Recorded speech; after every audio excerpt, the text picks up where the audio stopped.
Yani sapara bu tayda edil devletin bar işgärlerini arassalar. O göz görtülü. Bu onu yankı 25. noyabr onu bir neme neme diyen Bir pursat bahane oyunu. o pursat demettiler de. Ödem Türkmenin elbilen ettiler, eden adamların yok ettiler.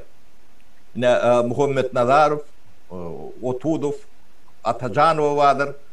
O şovat ministerstvo yani İçeri İşler Ministerliğinin koordinatörleri da atları vardır. Şolon hem de çok yok ettiler. Yani şu at bu hem de faktır.